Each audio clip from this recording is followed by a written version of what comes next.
For 6 years I had been Avery, and every single morning I rose at 5 sharp to pick Adrian's tie and suit. All of Eastbridge's old money matrons laughed at me, Reed impoverished pretty face who'd schemed her way up and still couldn't leash her husband's heart. They didn't know Adrian and I were nothing but a contract marriage, term, 6 years. Today is the last day of that contract. I carried the divorce decree and walked into the Vance mansion. Theodore looked me over. Does Adrian know? I smiled. That's irrelevant, grandfather. The clock has run out. As I stepped out, Adrian called. Accompany me to the charity gala tonight. While you're at it, handle the Stella situation. I gave a soft laugh. Quinn, go recruit your next Avery. Before we continue, please subscribe to the channel and tell us in the comments where you're listening from. The alarm was set for 5. A single crisp beep echoed through the vast, empty bedroom, and I silenced it for a second. 6 years, 2,190 days, habit made the hour immovable. The place beside me was cold, the sheets uncreased. Adrian hadn't come home last night. He rarely did. Yet every dawn I rose like the most dutiful employee, laying out the tie and jacket he would wear, hanging them in the most conspicuous spot of the walking couture vault. That vault was enormous, crammed with currencies and haute couture gowns, jewels blazing under recessed lights. Pity most of them weren't me.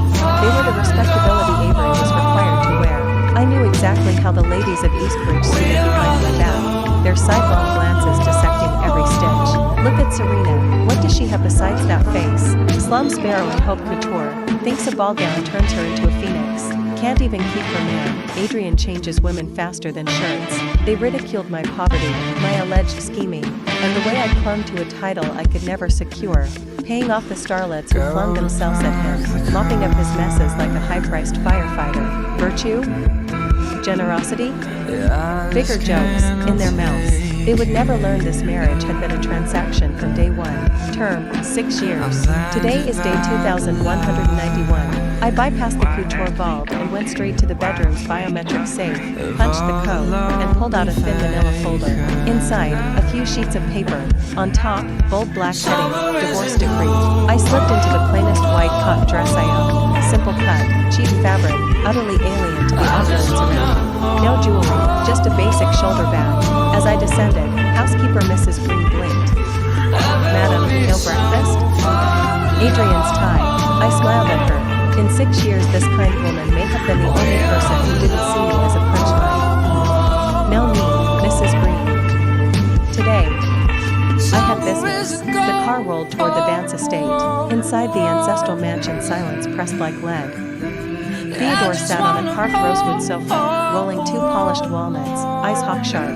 He eyed the envelope I placed on the tea table but did not open it. Does Adrian know? His voice was low, back straight. I met his gaze, lips curved in perfect courtesy. That doesn't matter, sir. Time's up. He studied me.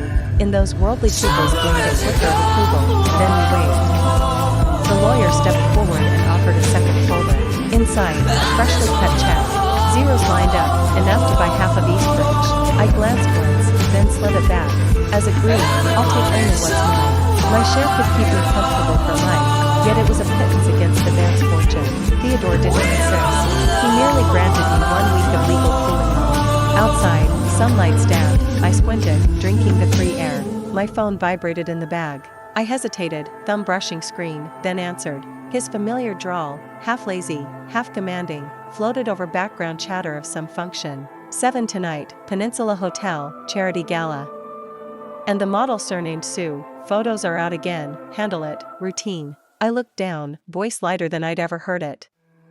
Quinn, I chuckled, go find yourself a new Avery. A dead, bottomless quiet answered me. The phone buzzed again. Avery, the voice oily and smug, this one's big, a fresh ingenue, squeaky clean image. Video's crystal, backseat footage. You interested? Eastbridge's paparazzi had fed well off Adrian for 6 years. His revolving door of women, and their greedy lenses, had been daily chores for me. Before, I would listen, wire the hush money and text, appreciate it, you know the drill. Today I hung up before he could promise exclusivity. The black screen reflected a face unruffled. Crystal chandeliers rained light over the long dining table set for one. I lifted the silver spoon, sipping bird's nest porridge. Temperature perfect, creamy sweet like every other night of the last 6 years. But tonight I tasted not resentment, freedom. I didn't even picture Adrian tangled in the backseat with that model called Stella, no longer important. His philandering, his humiliations, the laughter, today they became relics of another life. Memory, though, is a loose latch that pops open unbidden. In the early days it hadn't been like this. Front pages of every Eastbridge paper were plastered with our obscenely lavish wedding. I wore a multi-million-dollar wedding gown on his arm, diamonds, flowers, celebrity awe. Then a gossip rag splashed the headline, Slum Orchid steals crown with homewrecker scheme. The next day that publication vanished without trace. Adrian had toyed with my hair, voice lazy yet lethal. My wife is not tabloid fodder. For a brief instant I had believed that was love. Now, the door banged open. Adrian barged in, reeking of unfamiliar, cloying perfume. He loosened his tie, smirk in place, eyes sizing me up. Which idiot pounced this time? What's the asking price? I didn't answer. Instead I slid the personnel tablet across the table. Annabelle's resumed fails the executive assistant benchmark, need art history degree, 0 corporate project or admin background. She doesn't meet his hiring criteria. His smile cooled. Annabelle, fine as a hairline splinter, wedged between us for years. She is the genuine white moonlight in Adrian's chest, fragile, spotless, and, once, poor. Back then, Theodore had traded Adrian's consent to marry me for the price of sending her abroad for graduate school. Now, she was back. He looked at me, eyes sharpening, carrying a probe and a flicker of contempt I wasn't meant to catch. Serena, he said, on what authority are you lecturing me? Avery, more. Just jealous? Jealous? I stared at the handsome, alien face I no longer recognized. Inside me lay only scorched flat calm. The air felt suddenly congealed. Adrian kept watching, fishing for the smallest crack after tossing out that word. I only tapped the cold edge of the tablet and steered us back to business. As a Vance Industries shareholder and, at least on paper, the VP still overseeing part of HR, I'm stating a fact. Promoting Annabelle Violin's policy, it won't hold water. He gave a soft, scornful laugh, gaze icing over. Policy? Consensus? Serena, since when does anyone at Vance second guess me? Same old pattern. Annabelle's name snaps the fragile truce we pretend to keep. In the first 2 years it hadn't been like this. Rumors fluttered everywhere, but he'd been careful. No headline, no photo, no leak about her ever reached me. He knew it was the one line. Then came my birthday last year. Half a month early he'd had word put out that he would bid on the deep, the tier of the abyss blue diamond the moment it hit Sotheby's, as my gift. Every gossip column swooned. Quinn pampers his wife senseless. That night he arrived late, dangling a cultured pearl strand, pretty, but galaxies short of the blaze everyone expected. He fastened it on me with rehearsed tenderness. I only smiled and let him. The next morning a casual acquaintance accidentally mentioned seeing Annabelle at a private gallery opening, the deep flashing at her throat. A spike of ice, not pain, pure cold, pierced me. He knew he'd crossed the line. He came home early, brought my favorite dessert, voice softer than I'd ever heard, claiming the blue diamond didn't suit me. Pathetic. I didn't cry, didn't accuse, simply stepped aside when he tried to pull me close. Somehow Annabelle heard. She drove through a torrential downpour to the clifftop mansion, knelt on the soaked gravel, hair plastered to her tear-streaked face, begging forgiveness. Adrian had only pitied her. Adrian sprinted out, heartbreak naked in his eyes. When he glanced back, rage blazed at me for witnessing her humiliation. That look snapped the last thread of ridiculous hope. 6 years, enough. Before the word divorce left my mouth, Annabelle called again, voice shaking that someone was tailing her. Adrian snatched his car keys and vanished into the storm without a backward glance. The mansion echoed with drumming rain and me. Now, tired beyond measure, I slid the tablet shut and stood. Your call is, of course, unimpeachable. Just remember, when the executive assistant bungles, you'll be the one firefighting, not her. I left without waiting for his retort, had the driver take me to the Vance estate. Theodore didn't seem surprised to see me stride in near midnight. In the bookline study scented with puer, I let the word fall calm and clear, divorce. He turned a porcelain teacup in silence, then spoke. Serena, I banked on you. You're cleverer and tougher than you let on. I assumed you'd follow Eleanor's path. Forget love, keep the title, the power, the checks, and stay Avery. The family needs a mistress who can run the boardroom and the ballroom. I lowered my lashes. Forget love, if only. Grandfather, I said, voice soft but steady. Without that illusion, I couldn't have lasted 6 years. Those final, pulverized crumbs of feeling for Adrian had propped up the performance, poised, gracious, numb, now even dust had scattered. Theodore studied me as a blank souls. At last he sighed. Once you walk, the Van Cess won't offer a return ticket. I understand. No hesitation, he waved dismissal. Pick a date, the lawyers will handle the rest. Dylan. In the corridor I met my mother-in-law, read elegant woman crystal bright with unspoken regrets. Leaving? She murmured. I nodded. She patted my hand, a rare tenderness. Good. Go find your happiness, Serena. My throat burned. I swallowed the tears and smiled, free. I discharged one last duty, scrubbing a compromising video of Adrian and a runway model from the cloud, closing my 6-year career with a clean file. Then I went to find Adrian. The club's heavy door stood ajar, laughter and whiskey fumes spilled out.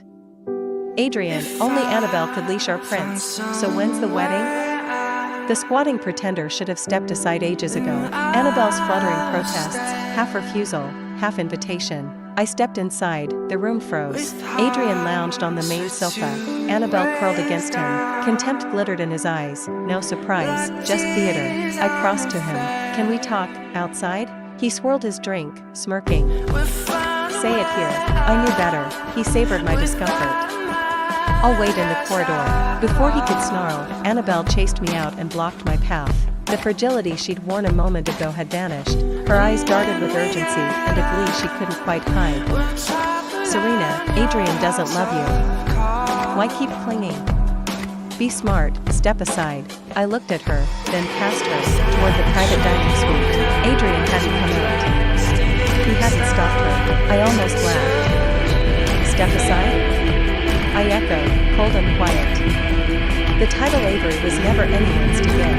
I left her standing there, face flushing mottled white and green, and walked straight to the elevator. Behind her, someone inside the room teased, Adrian, aren't you going after her? The boss lady looks really pissed. Then this voice, steady, certain, carried clearly through the door. She won't leave. She can't live without me. The elevator door slid shut, sealing that sentence, and the whole 6-year farce outside. Adrian was apparently the last person in the Vance family to realize I was dead serious about divorce. Tessa delivered the news, bursting into the executive suite like a firecracker. Bro. Serena's actually filing.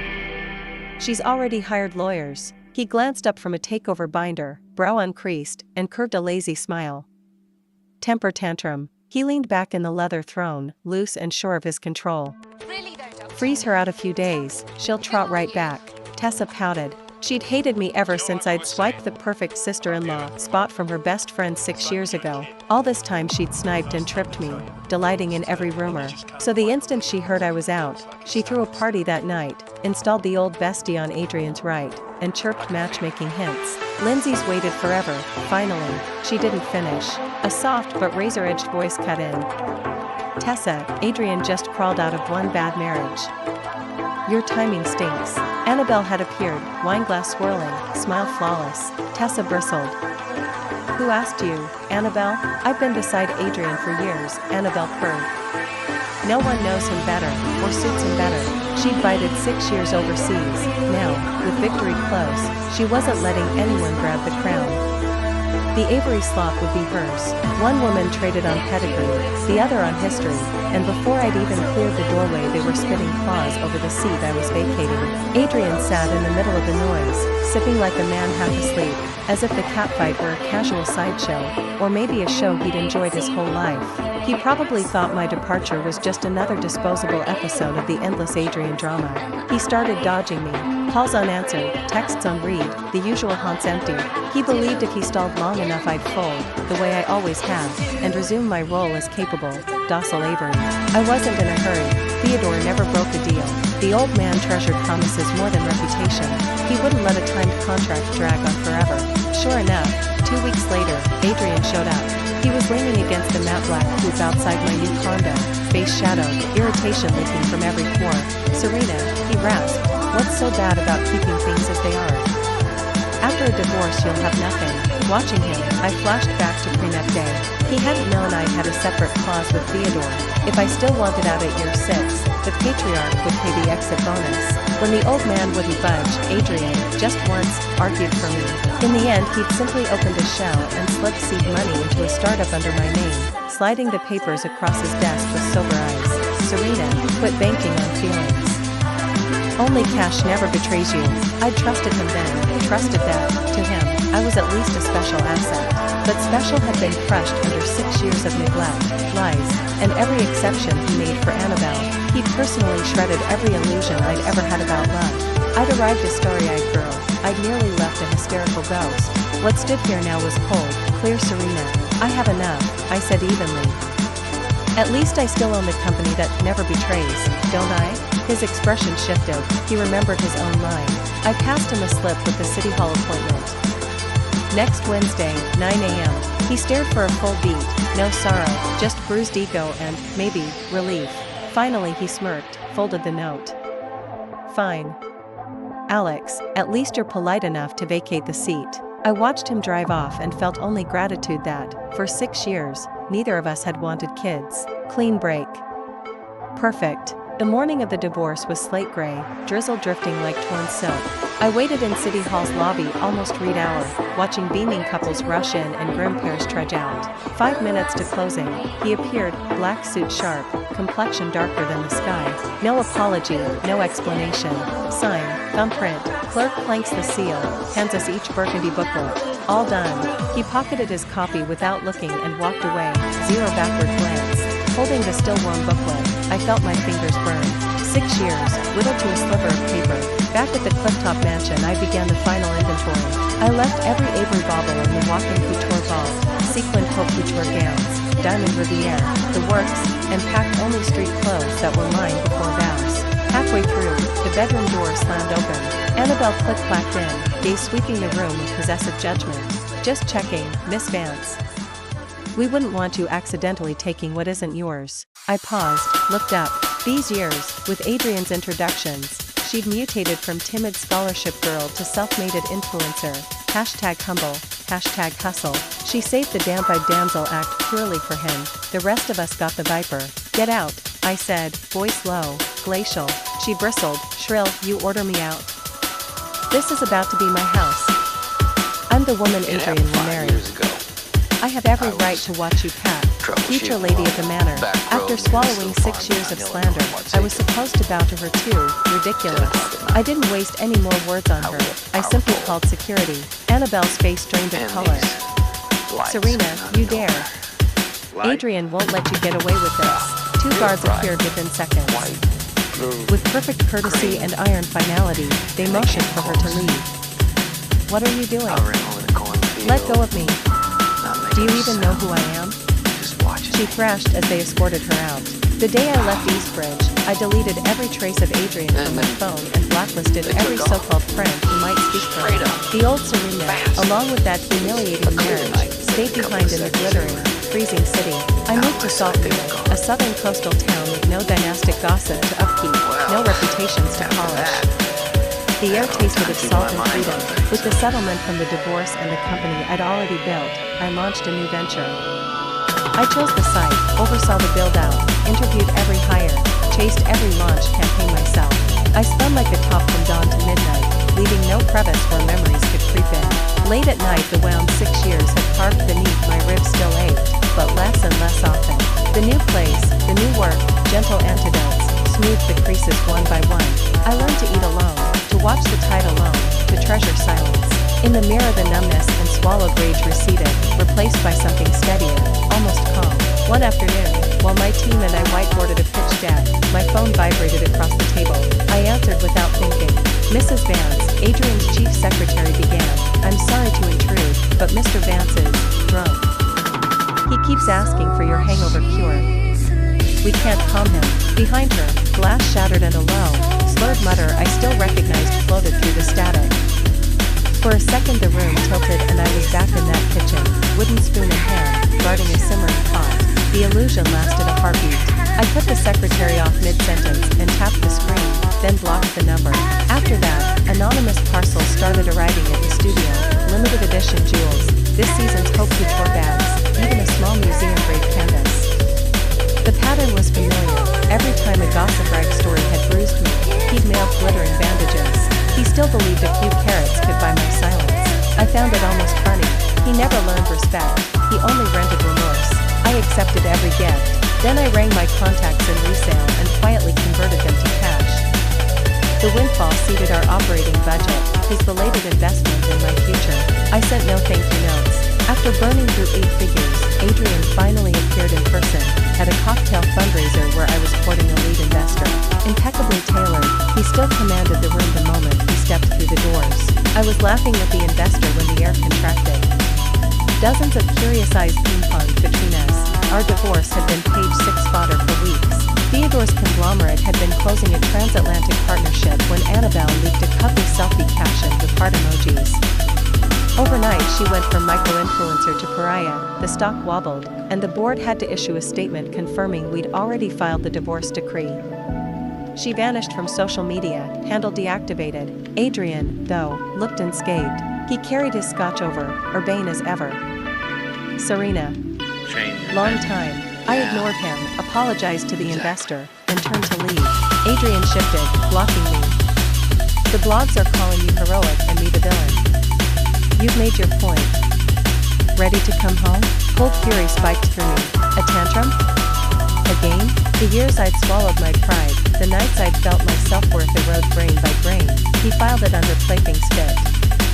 You never took me seriously, so you never took our marriage seriously, I said, voice glacial. I'm not a child. I walked away, and I'm never walking back. His roguish smirk dimmed, then resettled into tolerant amusement. He reached for my wrist. Fine, my fault. I'm apologizing. Let's go. The penthouse feels wrong without you. The crack of my palm against his cheek was swallowed by the ballroom's din, yet the little circle around us froze. My hand stung, my lungs burned. He touched his reddening jaw, almost curious. Feel better? Good. Let's head home. In that instant, looking at his handsome, back to his face, I felt only bottomless absurdity. He would never understand. I turned, spine straight, and walked out through the hush of stairs. The mask discarded, Adrian began haunting my days, leaning against his car outside my studio, sliding uninvited into supplier dinners, materializing at the cafe where I answered emails. Silent, stubborn, always watching.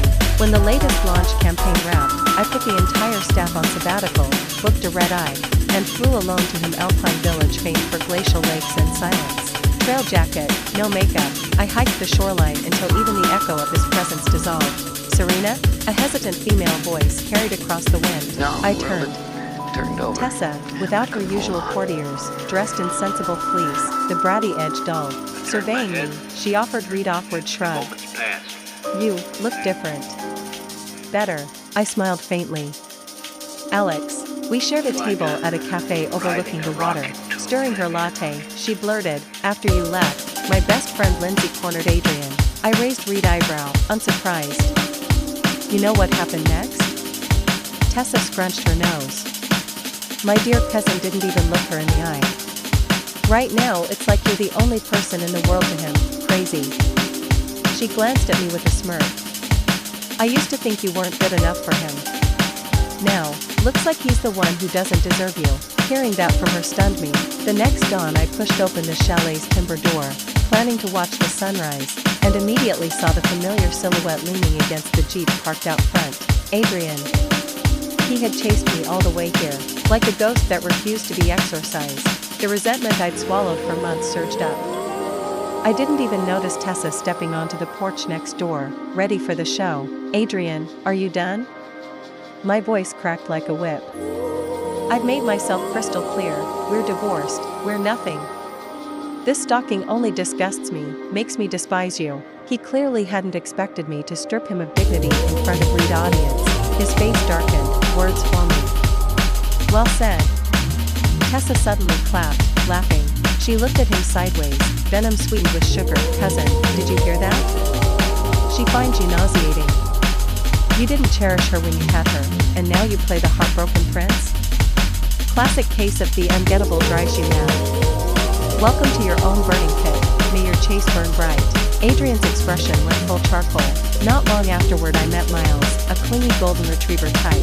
A younger man wasn't a crime, at least it felt easy, light. Word somehow reached Adrian. He abandoned the billion-dollar takeover bid and flew straight to my city. He cornered Miles and me outside my office, eyes raking the boy like blades. "Serena, your taste has plummeted," he sneered. "This barely grown kid, what is there besides cheekbones? What can he possibly give you?" Miles didn't flinch or rage the way I'd expected. He blinked his innocent eyes and answered sweetly, needle wrapped in velvet, "Hey, uncle, Serena happens to like them young and energetic, normal, right?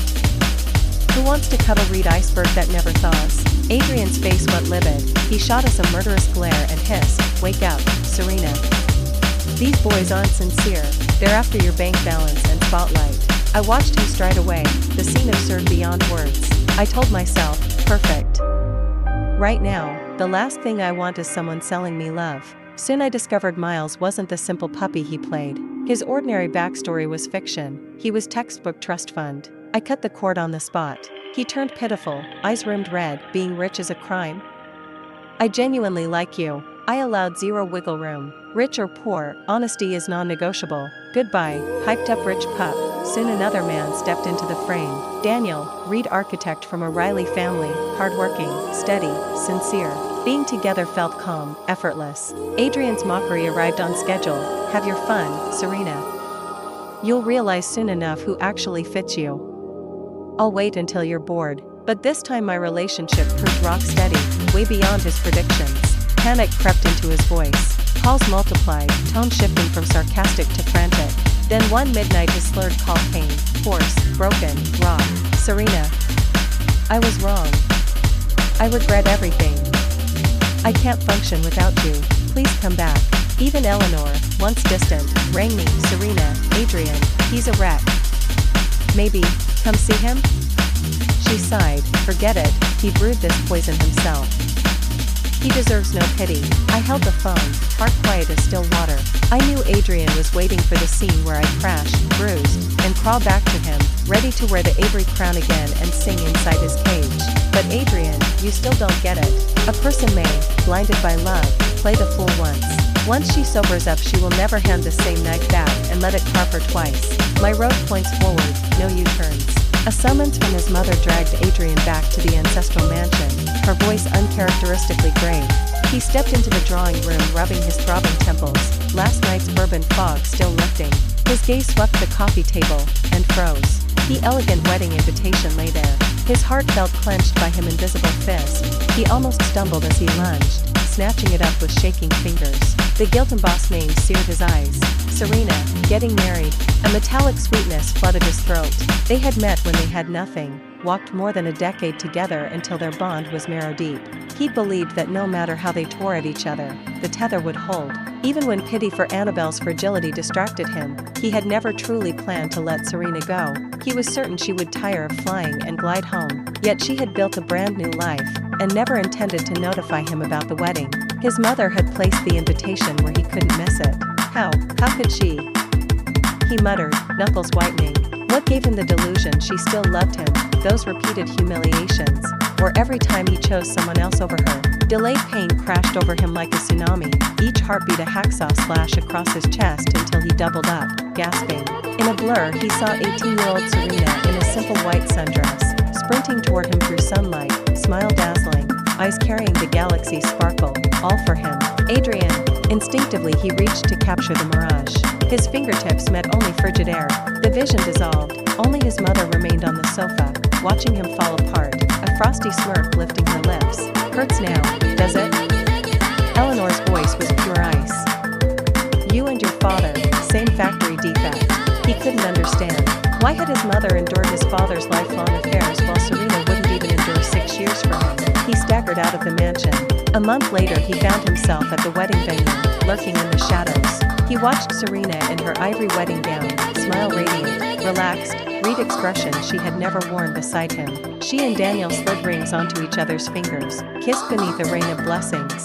The sight scorched his eyes. He stumbled back, spine hitting the cold stone wall. In his pocket lay the medical report he had just collected. Advanced gastric cancer. The physician ordered immediate hospitalization. At first the diagnosis had felt unreal. Now it struck him, maybe this was mercy. The time left would be short, he wouldn't have to simmer for decades in the agony of losing her.